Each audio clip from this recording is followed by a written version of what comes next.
दोस्तों स्वागत है आपका एक बार फिर इस यूपीएससी के सफ़र में। फ्रेंड्स, मेरी एनसीईआरटी की सीरीज़ चल रही थी जिसके अंदर मैंने आप लोगों को 9th और 10th क्लास की एनसीईआरटी से कंप्लीट समरी इकोनॉमी की दे दी है। 11th क्लास की आज हम जो इसका चैप्टर नंबर 9 देखने की कोशिश करेंगे। ये जो टॉपिक है इन्वायरमेंट एंड सस्टेनेबल डेवलपमेंट से रिलेटेड है। अगर हम इंट्रोडक्शंस की बात करें, ओवरऑल अगर एक ओवरव्यू की चैप्टर की बात करें, एनसीईआरटी ऑथर्स ने में काफ़ी कुछ चीज़ें हमें बता के गए, जैसे कि इन्वायरमेंट क्या होता है, अब बायोटिक क्या होता है, बायोटिक फैक्टर्स क्या होते हैं, फंक्शन ऑफ इन्वायरमेंट्स क्या क्या से रिलेटेड क्या क्या हो सकते हैं, आखिर आखिर various reasons for environment crisis कि भाई आज के समय हमें इन्वायरमेंट क्राइसिस की तरफ से हमें क्या क्या प्रॉब्लम देखने को मिल सकती हैं। और ये भी सारी सारी चीज़ें हमें एक 11th क्लास के एनसीईआरटी में देखने को मिलता है। साथ में सस्टेनेबल डेवलपमेंट हो गया, आपका ग्लोबल वार्मिंग हो गया, फिर ओजोन हो गया। तो इसी से रिलेटेड पूरा पूरा जो टॉपिक है इसी के आसपास जो है घूमेगा। मैंने इसमें सिर्फ 11th क्लास की एनसीईआरटी को ही कवर किया। मैंने कोई ज़्यादा ना बाहर ना ज़्यादा अंदर, बिकॉज इन्वायरमेंट है तो बिकॉज इन्वायरमेंट के लिए आप लोग शंकर आयुष की बुक जरूर पढ़ रहे होंगे, या और हिंदी मीडियम वाले दृष्टि की वो दो दृष्टि की जो इन्वायरमेंट की बुक आती है उसको आप लगा रखी होगी। क्योंकि ये टॉपिक जो कि एनसीईआरटी व्यू से रिलेटेड आपको थोड़ा सा यहाँ पे ये देखने को मिलेगा कि एक बेसिकली जो है पोल्यूशन से रिलेटेड क्या क्या प्रॉब्लम हो सकते हैं, उन्हीं चीज़ों को हम यहाँ पे एक माइक्रो लेवल पे ही हम जो है कवर करने की कोशिश करेंगे। बिकॉज अब इन्वायरमेंट है तो हम काफ़ी वास्ट में भी पढ़ते हैं, करंट अफेयर के अंदर भी, और तो डबल मेहनत करेंगे तो कोई फ़ायदा नहीं है। तो बेटर है कि हम इसको जितना एनसीईआरटी ने बोला है, मैं इसी टॉपिक को सिर्फ उतने तक ही जो है मैं कवर करने की यहाँ पे कोशिश करूँगा। तो चलिए फिर शुरू करते हैं। देखिए, इन्वायरमेंट का मतलब ऑफ कोर्स वही जो आसपास जो भी घेरा है आपके आसपास चीज़ें हैं, लाइक चाहे वो आपका एनिमल हो, प्लांट्स हो, जिसके अंदर वो चीज़ें रह रही है उसी को हम इन्वायरमेंट कहते हैं। इन्वायरमेंट के अंदर हम दो तरह की चीज़ें देख सकते हैं, होते हैं बायोटिक होते हैं बायोटिक। अगर हम डेफिनेशन को काटें, अगर इसी चीज़ को समझें तो देखिए बायोटिक और बायोटिक में काफ़ी ज़्यादा फ़र्क होता है। एक होती है लिविंग थिंग जिसके अंदर जिसके अंदर मैं बोल सकता हूँ कि जीवन होता है। दूसरा होता है नॉन लिविंग थिंग जिसके अंदर मैं बोल सकता हूँ कि जीवन नहीं होता। देखो, इसके लिविंग थिंग्स एग्जांपल आप समझ सकते हैं, लाइक प्लांट हो गया, एनिमल हो गया, बैक्टीरिया हो गया, फंगस हो गया, प्रोटिस्ट हो गया, ये कुछ बैक्टीरियल टर्म्स हैं। इनके अंदर जान होती है। आपने देखा होगा प्लांट हो चाहे मैन भी हो, इवन दैट, तो कहीं ना कहीं हम लोग क्या है एक लिविंग थिंग के तौर पर हमारे दिल के अंदर अगर बात करें तो एक सांस हम लेते हैं, छोड़ते हैं। तो ये ओवरऑल ये चीज़ें जो होती है बायोटिक फैक्टर से रिलेटेड ही जो है देखने को मिलती है। एक होता है अबायोटिक फैक्टर्स।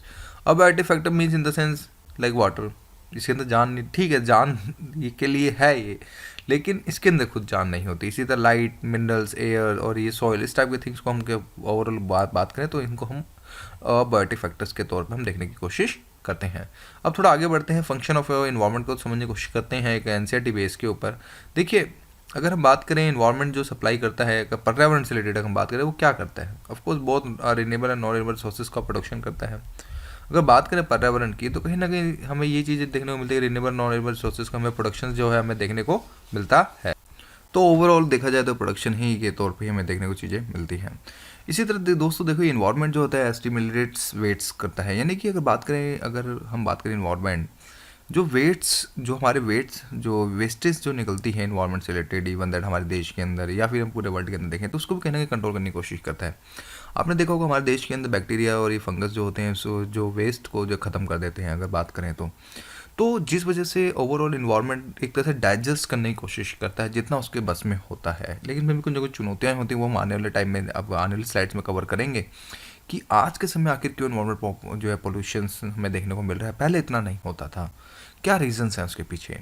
तो इसी तरह दोस्तों कहीं ना कहीं इन्वायरमेंट जो सस्टेनेबल लाइफ भी देता है, तरह एक अच्छी सी एक ठीक ठाक एक अच्छी एक हमेशा चलने वाली एक तरह से हमें देखा जाए तो भी एक तरह से लाइफ भी जो प्रोवाइड करने की जो है कोशिश करता है। इसी तरह environment enhance quality of life, side to side कहीं ना कहीं हमारी क्वालिटी ऑफ लाइफ में भी जो है इम्प्रूव करता है। अगर इन्वायरमेंट आसपास अच्छा होगा तो डेफिनेटली हमारी जो लाइफ भी अच्छी होगी। आपने देखा होगा अगर आप दिल्ली जैसे, या फिर अगर बात करें आज के समय दिल्ली के अंदर इतना तगड़ा पॉल्यूशन बढ़ गया है, अगर यहाँ पे रहें और आप एक ग्रामीण क्षेत्र के अंदर हैं तो डेफिनेटली आपकी लाइफ में काफ़ी ज़्यादा क्वालिटी और लाइफ में काफ़ी ज़्यादा फ़र्क देखने को मिलेगा। कि दिल्ली के अंदर ठीक है एक डेवलप है, थोड़ा सा डेवलप हो रहा है, काफ़ी ज़्यादा डेवलप भी है मैं भी कह सकता हूँ, लेकिन यहाँ पे आदमी ज़्यादा जी नहीं पाएगा। क्यों? जब इसको इन्वायरमेंट में इसको हवा ही साफ़ नहीं मिलेगी, हवा पानी ये चीज़ें ही साफ़ नहीं मिलेंगी तो उसकी क्वालिटी ऑफ लाइफ तो डेफिनेटली डाउन होगी, फिर बार बार बीमार पड़ेगा, फिर वो जो पैसा होगा वो कहीं ना कहीं फिर हेल्थ सेक्टर पर ज़्यादा इन्वेस्ट करेगा, तो क्वालिटी ऑफ लाइफ कहीं ना कहीं जो डाउन होने की संभावना यहाँ पे ज़्यादा बनी रहती है।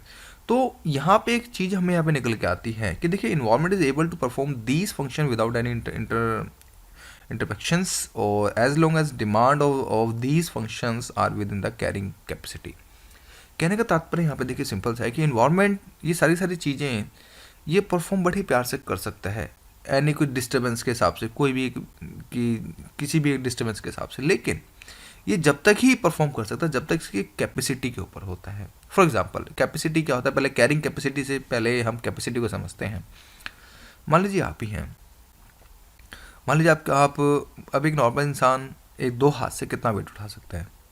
40 kg मैक्सिमम, 50 kg, 60 kg। मैं वेट लिफ्टिंग वालों की बात नहीं कर रहा, मैं नॉर्मल इंसान की बात कर रहा हूँ। अगर मैं आपको बोलूँ 50 किलो आपके हाथ में बट्टा रख दूँ लोहे का और 50 किलो हाथ में, तो शायद हो सकता है आप ना भी उठा पाएँ, क्योंकि 100 किलो वजन हो गया है उसका। लेकिन आपको मैं ये बोलूँ कि हाँ 20 किलो इस हाथ में देता हूँ, आपको 20 किलो इस हाथ में देता हूँ, शायद हो सकता है आप उठा भी लें।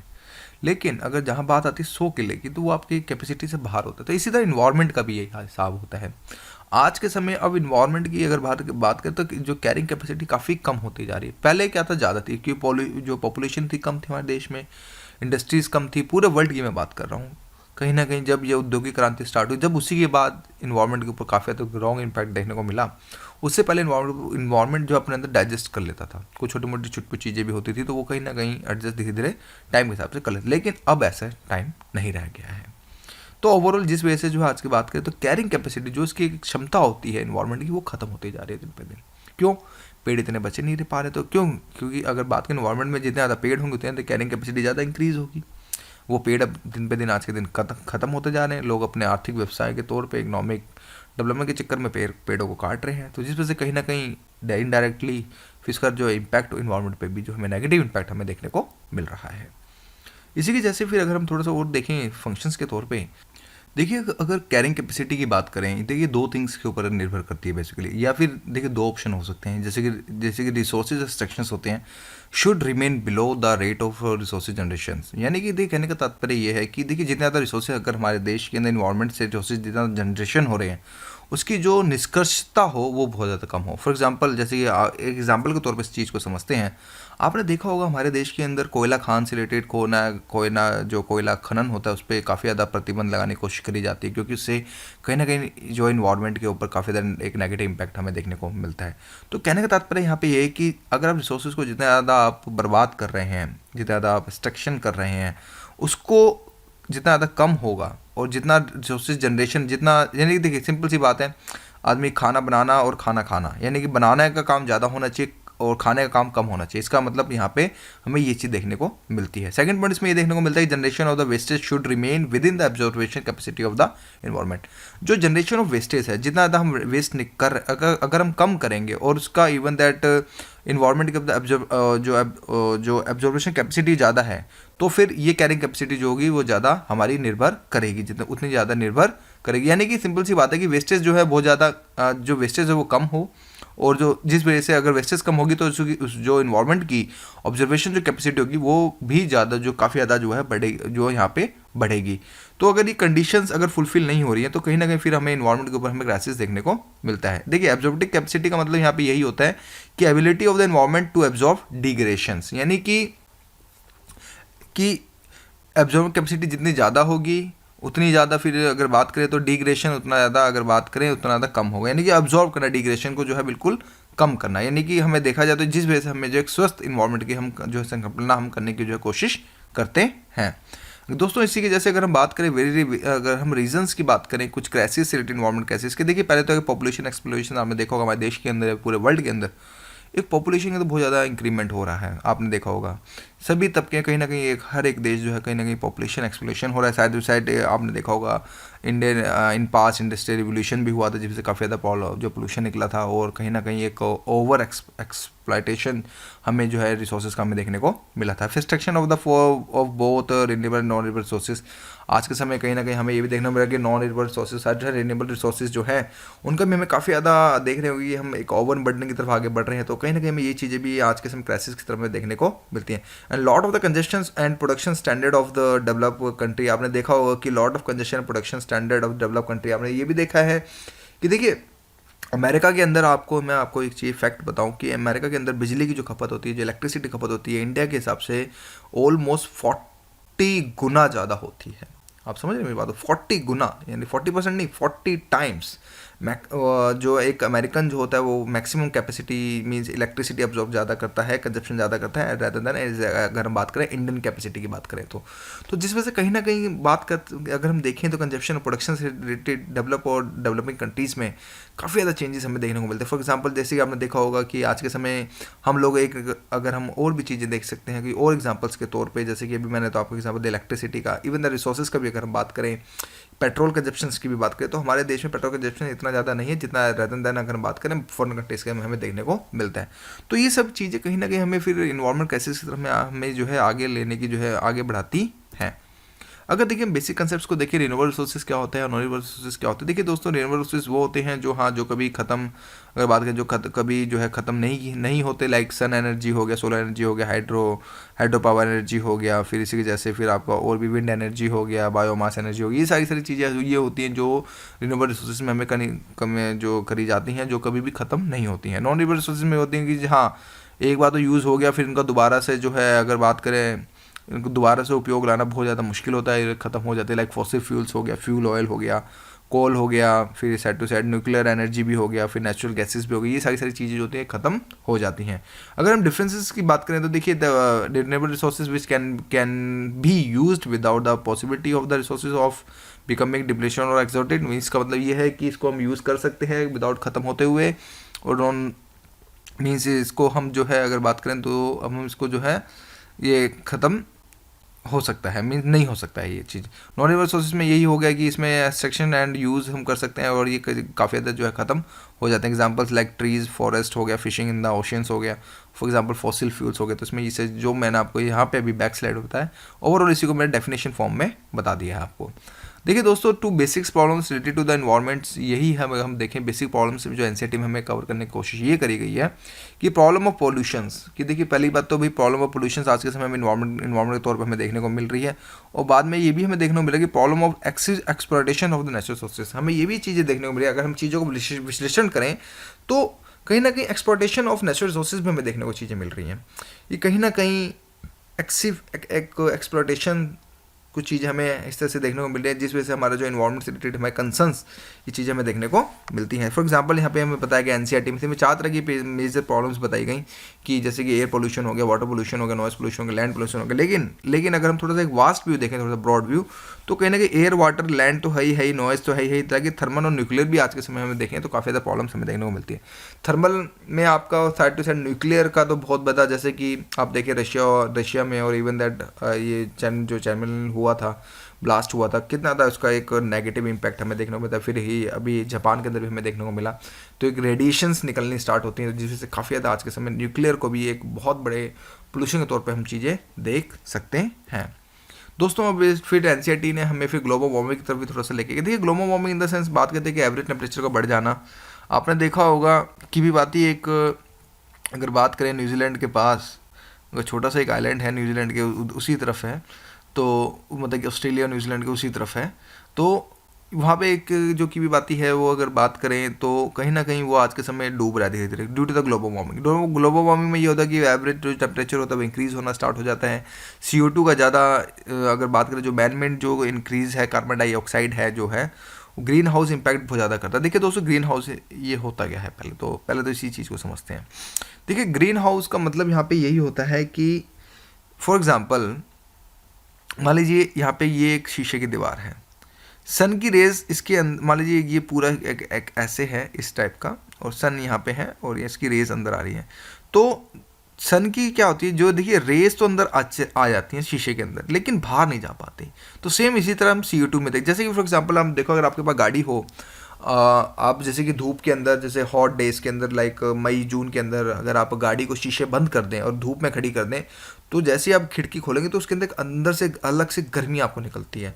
क्यों? सन की जो रेज होती है वो गाड़ी के शीशे को पार करते हुए अंदर तो चली जाती है, लेकिन बाहर नहीं आ पाती। तो सेम जो कंडीशन होती है, वो सेम कार्बन डाइऑक्साइड जो होते ही हमारे CO2, उसी के साथ ये भी होता है, जिस वजह से जो कार्बन डाइऑक्साइड जो मैनमेड इंक्रीज से जो चलती है, लाइक जब हम पेट्रोल करते हैं, कुछ और चीज़ें करते हैं, तो जब CO2 तो इन्वायरमेंट के अंदर आता तो है लेकिन चल जा नहीं पाता है, तो आ तो जाता है इन्वायरमेंट के अंदर, जिस वजह से फिर जो है एक एवरेज टेम्परेचर जो है बढ़ने की जो कोशिश करते हैं, फिर इससे क्या होता है जो टेम्परेचर है वो इंक्रीज धीरे धीरे होना start, black burning of fossil fuels हो गया, डिफॉरेस्टेशन हो गया, तो इनके कारण ये सारी सारी चीज़ें जो होती है फिर कार्बन डाइऑक्साइड जो हमारे जो पूरे वर्ल्ड के अंदर जो है इंक्रीज हो रहा है। तो some of the longer terms of the global warming are as follows, melting of polar ice, जिस वजह से बोले तो ग्लोबल वार्मिंग के कुछ बड़े लॉन्ग टर्म के प्रभाव हम देख सकते हैं कि भाई जो हिमालय पे जो बर्फ़ है वो पिघल सकती है, जिस वजह से आपका सी लेवल बढ़ सकता है, कोस्टल में फ्लड आ सकता है। इसी जैसे extinction of the species and ecology नीचे डिस्पेयर, इसी जैसे कुछ आपके स्पीसीज खत्म हो सकती हैं और जो नीचे है उसको भी डिस्पेयर हो सकती हैं। मोर फ्रीक्वेंट ट्रॉपिकल स्टॉर्म, फिर इसके साथ मोर ट्रॉपिकल स्टॉर्म्स आ सकते हैं। Increase incidence of tropical diseases से रिलेटेड भी कहीं ना कहीं कुछ बीमारियाँ, ट्रॉपिकल डिसीजेज भी इससे रिलेटेड हमें चीज़ें देखने को मिल सकती है। तो ओवरऑल एनसीईआरटी में ही इतना ही जो हमें बता रखा है। चलिए फिर ओजोन डिप्लेशंस के बारे में बात करते हैं। देखिए ओजोन दोस्तों, ओजोन पहली बात तो ओजोन डिप्लेशन को 2 वर्ड में हम तोड़ने की कोशिश करते हैं, एक होता है ओजोन, एक होता है डिप्लेशंस।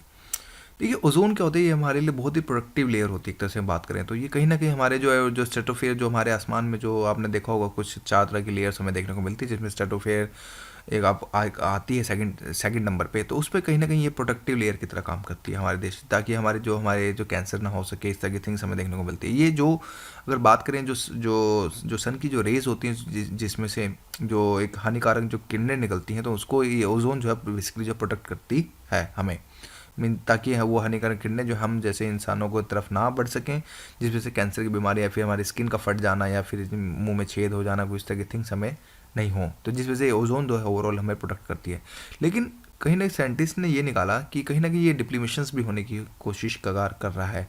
जैसे कि फिगर के तौर पर समझते हैं पहले इसको।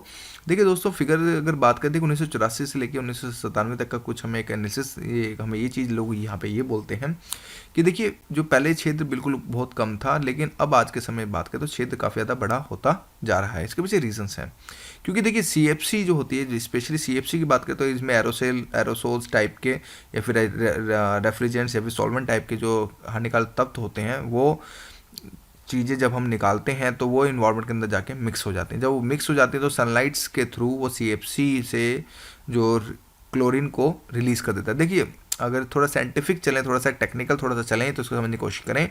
देखिए O3 होता है एक, O3 बेसिकली O3 जो होता है वो ओजोन से डिनोट होता है।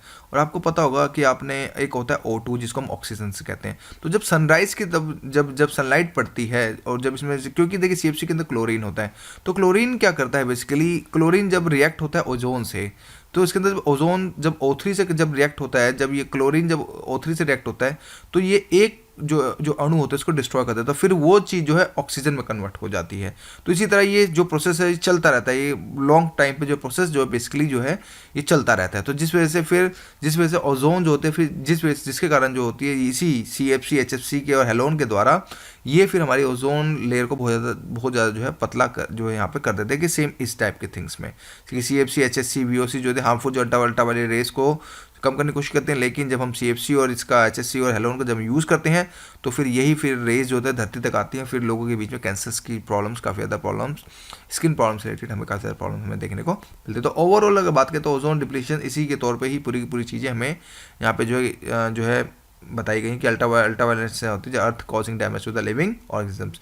और air pollution, water contamination, soil erosion, deforestation, wild extension in some of the most pressing environment concern of the India. कि भाई इन्होंने ये बोला कि air pollution, water contamination, soil erosion और ये सारे डिफोरेस्टेशन, ये कहीं ना कहीं हमारे देश के में कुछ हमारे जो कंसर्न हमें देखने को मिलते हैं।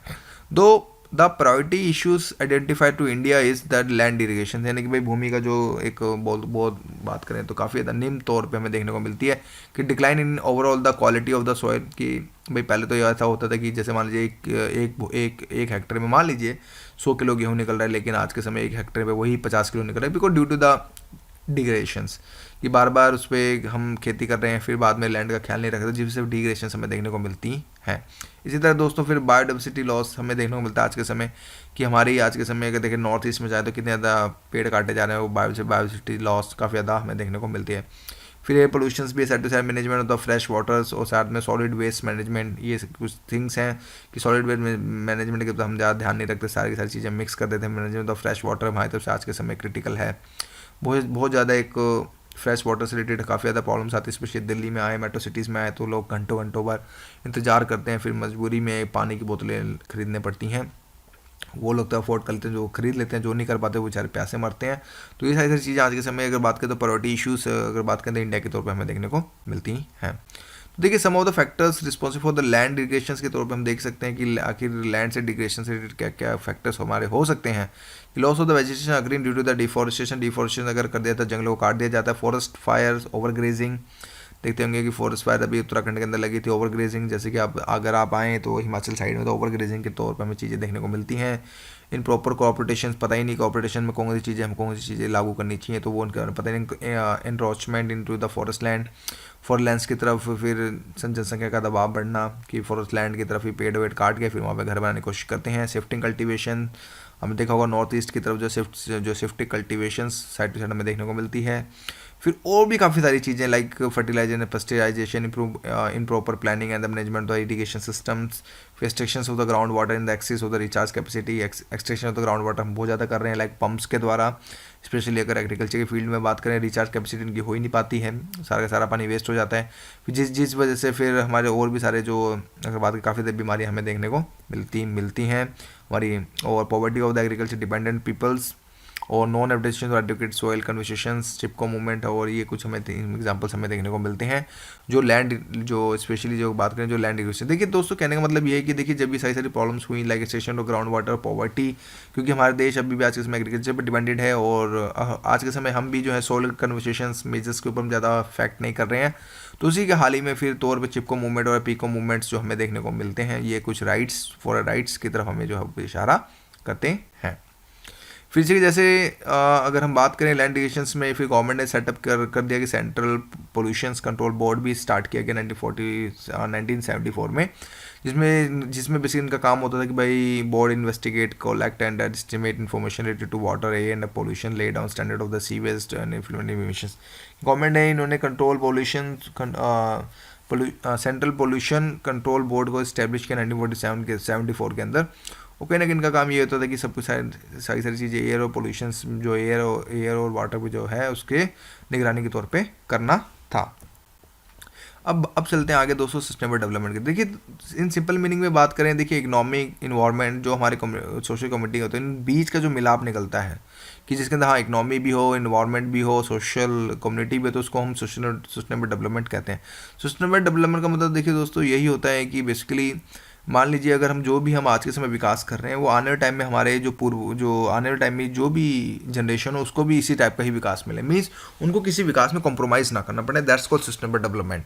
क्योंकि विकास तो हो रहा है लेकिन सस्टेनेबल मीन्स जो आज के समय विकास कर रहे हैं, लेट्स सपोज अगर आज के समय अगर आप कोई फॉर एग्जाम्पल कि जैसे कि लेट्स सपोज अगर आज के समय हम अच्छा खाना खा रहे हैं तो आने वाले टाइम में जो हमारी जनरेशन उनको भी अच्छा खाना मिले, कि ऐसा ना हो कि उनको पुअर क्वालिटी का मिले due to the over population, over extraction, इस तरह की थिंग्स ना हो। तो उसी को हम जो है बात करें तो सस्टेनेबल डेवलपमेंट कहते हैं। अगर हम उसके डेफिनेशंस के तौर पे देखें पहले, ये देखिए sustainable development is that process development which meet the needs of the present generation without reducing the ability of the future generation to meet their own needs. कि आज के समय जो भी प्रेजेंट नीड्स है वही चीज़ मैंने यहाँ पे बताई है कि फ्यूचर जो जनरेशन को कॉम्प्रोमाइज़ किसी तरह का जो है कॉम्प्रोमाइज़ ना करना पड़े। इसके मेन फीचर्स ये होते हैं, देखिए दोस्तों, sustain rise in the real per capita income and economic welfare, कि वे रियल पर कैपिटा इनकम्स की इंक्रीज़ होनी चाहिए, साइड टू साइड इकोनॉमिक की वेलफेयर भी होना चाहिए, फिर rational use of natural resources भी होना चाहिए, फिर no reductions in the ability of the future generation of to meet their own, फिर the check on the population, ये सारी थिंग्स हमें ओवरऑल हमें देखने को मिलती है। लेकिन हम थोड़ा सा एनालिसिस करें कि देखिए सस्टेनेबल डेवलपमेंट अभी तक देखिए हमने एक शॉर्ट फॉर्म ये देखी कि हाँ इकोनॉमिक, इन्वायरमेंट, सोशल कम्युनिटी, तो इसको सोशल सस्टेनेबल डेवलपमेंट कह सकते हैं। लेकिन थोड़ा सा वास्ट व्यू में थोड़ा हम देखें तो जिसके अंदर इकोनॉमिक ग्रोथ है ही आपका साइड टू साइड, एक देखिए social economic, eco efficiency, sustainability, social environment, social progress, और आपका अगर इन्वायरमेंट सेट, तो ओवरऑल अगर इस चीज़ को हम ले लें तो यहाँ पे ये सारे के सारे देखिए सब कुछ यहाँ पे मिक्स हो रहा है, तो इसको जो है हम इसको जो है सस्टेनेबिलिटी हम डेवलपमेंट के तौर पर हम देख सकते हैं।